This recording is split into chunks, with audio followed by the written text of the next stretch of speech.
आजकल social media पे अखिलेश से पंगा लेकर यूपी के डिप्टी सीएम। लेकिन इस बार केशव प्रसाद मौर्य ने अखिलेश यादव पर टिप्पणी करते करते कुछ ऐसा कह दिया है कि वो जेल यात्रा पर जा सकते हैं। जी हां, जेल जाने की तैयारी हो चुकी है केशव प्रसाद मौर्य की। जी, मैं उत्तर प्रदेश के डिप्टी सीएम की बात कर रहा हूं। मैं अपने चैनल पर बैठकर पूरी जिम्मेदारी से कहता हूं, केशव प्रसाद मौर्य के कई ऐसे बयान हैं जिनसे आप इत्तेफाक नहीं रखेंगे, लेकिन खास बात यह रही है कि उन बयानों में ज्यादातर बयान ऐसे ही रहे जो किसी व्यक्ति विशेष के लिए हो। कभी उन्होंने हिंदू मुसलमान नहीं किया। लेकिन एक डर इन दिनों केशव प्रसाद मौर्य के अंदर है। वो डर है कि जिस तरीके से इस सावन के मौसम में कांवड़ियों वाले मामले पर योगी आदित्यनाथ, जो सत्ता के तौर पर उनके सबसे बड़े प्रतिद्वंदी हैं, वो बढ़त बना चुके हैं। ऐसे में पिछले एक महीने से केशव प्रसाद मौर्य भी हिंदू मुसलमान पर उतर आए। बयान दिया उन्होंने अखिलेश यादव के लिए, लेकिन शायद भावुकता में, भावना में इतने बह गए डिप्टी सीएम कि उन्होंने अपने ही देश के एक समुदाय के खिलाफ गंदगी उगल दी। अब ये उनके गले की फांस बन गई है। उन पर एफआईआर की तैयारी हो रही है और अगर ढंग से कार्रवाई हो जाए तो पहली ही फुर्सत में केशव प्रसाद मौर्य, जो वैसे तो सरकारी मेहमान हैं लेकिन जेल पहुंचेंगे, ये तय माना जा रहा है। नमस्कार, मैं हूं प्रज्वल गौतम और आप देख रहे हैं न्यूज सर्किल। अगर एक आम आदमी ऐसा ही कोई बयान दे दे या ट्वीट कर दे तो यकीन मानकर चलिए उसके दरवाजे पर उसके राज्य की पुलिस खड़ी होगी। पूरी गंभीरता के साथ उसे उठाकर गाड़ी में रखा जाएगा और जेल यात्रा करा दी जाएगी। फिर कोर्ट कचहरी और उसके बाद जमानत मिले तो मिले और बरी हो तो हो। लेकिन चूंकि ये केशव प्रसाद मौर्य है, क्या ये जेल जाएंगे? सवाल ये उठना इसलिए लाजमी है क्योंकि इनको अखिलेश यादव पर कटाक्ष करना था। इन्हें अखिलेश यादव के बारे में बोलना था। इन्हें अखिलेश यादव के मस्जिद जाने पर आपत्ति जतानी थी। इन्हें बताना था कि अखिलेश यादव सिर्फ मुसलमानों के बारे में सोचते हैं, तुष्टीकरण करते हैं। वहां तक मैं भी ठीक मानता हूं। यह किसी भी राजनीतिक दल की जिम्मेदारी बनती है कि वो अपने प्रतिद्वंदी पर बड़े से बड़ा आरोप लगाए, और इस आरोप लगाना कोई गंभीर विषय नहीं है, पाप नहीं है। लेकिन जब आप संविधान के तहत दी गई ताकत के दम पर किसी संवैधानिक पद पर बैठकर उसी संविधान की खिल्ली और धज्जियां उड़ाते हैं, तो ये जिम्मेदारी बनती है उस देश के कानून की कि पहली फुर्सत में उस संवैधानिक पद पर बैठे हुए व्यक्ति को जेल की सलाखों के पीछे डाल देना चाहिए। केशव प्रसाद मौर्य ने यही किया। पहले तस्वीर देखिए। वैसे तो अगर आप इस तस्वीर को देखेंगे तो कुछ इसमें गलत नहीं पाएंगे।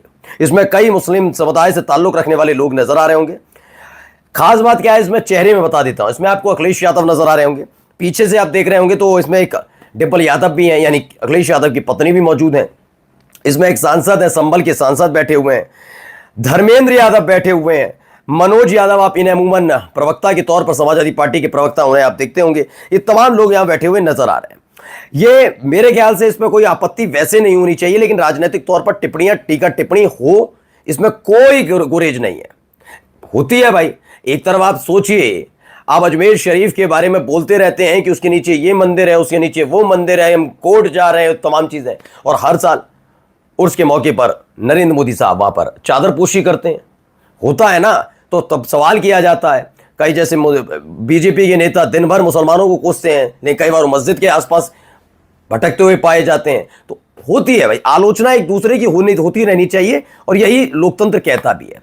लेकिन जब कोई उसके नियम कायदे कानून को लांघता है तो उसे अपराध माना जाता है। अब वो चाहे केशव प्रसाद मौर्य यानी डिप्टी सीएम हो या प्रधानमंत्री हो, मुझे तो लगता है पहली फुर्सत में कानून के आधार पर कार्रवाई करते हुए जेल की यात्रा जरूर करानी चाहिए। क्या केशव प्रसाद मौर्य के साथ ऐसा होगा? यह बात मैं इसलिए कह रहा हूं क्योंकि पहले आप केशव प्रसाद मौर्य का ये ट्वीट पढ़ लीजिए। मुझे पहली वाली लाइन से बिल्कुल आपत्ति नहीं है। पूरी जिम्मेदारी के साथ कह रहा हूं कि केशव प्रसाद मौर्य ने जो पहली वाली लाइन लिखी वो इस तरीके से बिल्कुल ठीक नजर आती है। वो अखिलेश यादव के विषय में थी और वो बहुत आपत्तिजनक नहीं है। पहली लाइन पढ़िए, मस्जिद गए लेकिन सफेद जालीदार टोपी ले जाना भूल गए, सपा बहादुर श्री अखिलेश यादव। देखिए, जालीदार टोपी कहने से किसी को दिक्कत नहीं होनी चाहिए, किसी को भी। हम जनेऊ के बारे में कहते हैं, जनेऊ ले जाना भूल गए, तो जनेऊ कोई ले जाना भूल गए कोई अपराध वाली बात नहीं है ना कि किसी की खिल्ली उड़ा दी। खिल्ली थोड़ी ना उड़ाई है। ये बताया है कि मुस्लिम समुदाय में जालीदार टोपी पहनते हैं, वो ठीक है। मैं खुद एग्री करता हूं कि केशव प्रसाद मौर्य ने कुछ नहीं कहा, लेकिन मुझे लगता है कि उन्हें कैसे न कैसे करके अखिलेश यादव के जरिए, मुसलमानों के जरिए योगी आदित्यनाथ को चुनौती देनी थी कि तुम जितना हिंदू मुसलमान करोगे उससे ज्यादा मैं कर सकता हूं। यही वजह है। देखिए क्या लिखा है, जब ख्याल ही रखना था ओहो, तो कब्जा करने वाली जमात का पूरा ख्याल रखना चाहिए। अब इसमें अरे मरे तरे जे वो हुआ, नहीं नहीं इन्होंने तो ये नहीं कहा, मुसलमानों का नाम खा लिया, ये फिजूल की बातें करके टाइम वेस्ट नहीं करना चाहिए। जब आप पहले से ही मस्जिद गए, मस्जिद में कौन जाता है? मुसलमान।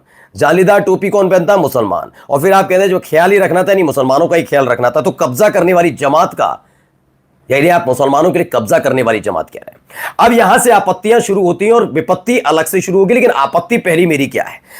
कैसे आपने कह दिया कि मुस्लिम समाज कब्जा करता है? आपको कम से कम उत्तर प्रदेश के डिप्टी सीएम है, एक लिस्ट निकलवा लेनी चाहिए।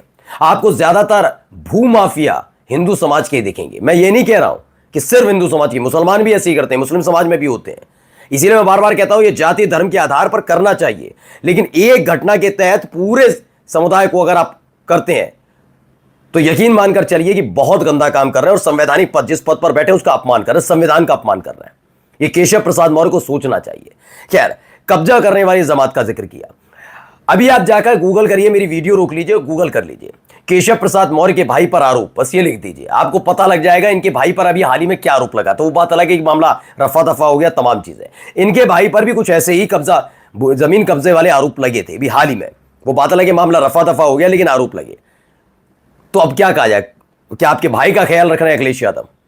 मैंने कहा ना, आप किसी समुदाय को सिर्फ कुछ घटनाओं के आधार पर बनाते हैं। जैसे सोचिए कैसी बच्चों वाली, बच्चे नहीं होते और जो 5-5 उपल्ली के दिहाड़ी मजदूर टाइप के वो जो बिठा रखे हैं ट्विटर हैंडल पर, वैसे केशव प्रसाद मौर्य का ट्वीट है ये।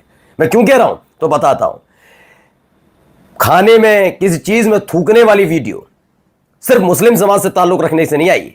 अलग अलग जगह हमने देखा कि हिंदू समाज से ताल्लुक रखने वाले लड़के भी ऐसे करते हैं, उनकी मानसिकता ऐसी है। लेकिन हमने जबरदस्ती जोड़ दिया कि मुस्लिम समाज ऐसा करता है, लेकिन जब वो हिंदू समाज से जुड़ा हुआ युवक कुछ करता हुआ पाया जाता है तो उसे दबा देते हैं। ऐसा कैसे हो सकता है? कैसे हो सकता है? एक वक्त में ये कह दिया पत्थरबाज कौन? मुसलमान, क्योंकि जम्मू कश्मीर में होता था, अपने यहां कर भी मुसलमानों को यही घेरा।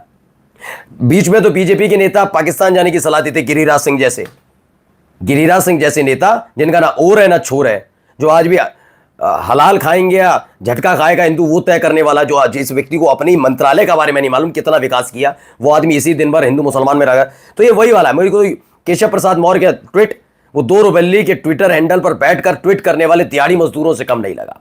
कब्जा वाली जमात अगर कोई और लिखता तो मैं मान भी लेता, केशव प्रसाद मौर्य उत्तर प्रदेश के डिप्टी सीएम ने लिखा, लेकिन आफत भी बढ़ गई है इनकी। इन्होंने एक और ट्वीट लिखा था, वो ट्वीट मेरे ख्याल से वो भी आपत्तिजनक नहीं था। एबीपी न्यूज की खबर है, उसमें बताया गया है मौलाना अखिलेश यादव समाजवादी पार्टी तुष्टिकरण की राजनीति करती है, मस्जिद में मौलाना के साथ बैठकर देखने की कोशिश करते हैं कि वो मुसलमानों के साथ है। ये बिल्कुल ठीक है, ये तुष्टिकरण के लिए कर सकते हैं। लेकिन अब इन सब में मुसीबत क्या बढ़ गई? मुसीबत यह बढ़ गई कि पूर्व आईजी की मांगे डिप्टी सीएम के खिलाफ हो एफआईआर। केशव प्रसाद मौर्य ने अखिलेश यादव व विशेष समुदाय को लेकर किया था पोस्ट। अब अमिताभ ठाकुर ने कह दिया है, ये चले गए थाने, वहां पर जाकर एफआईआर दर्ज करने की मांग कर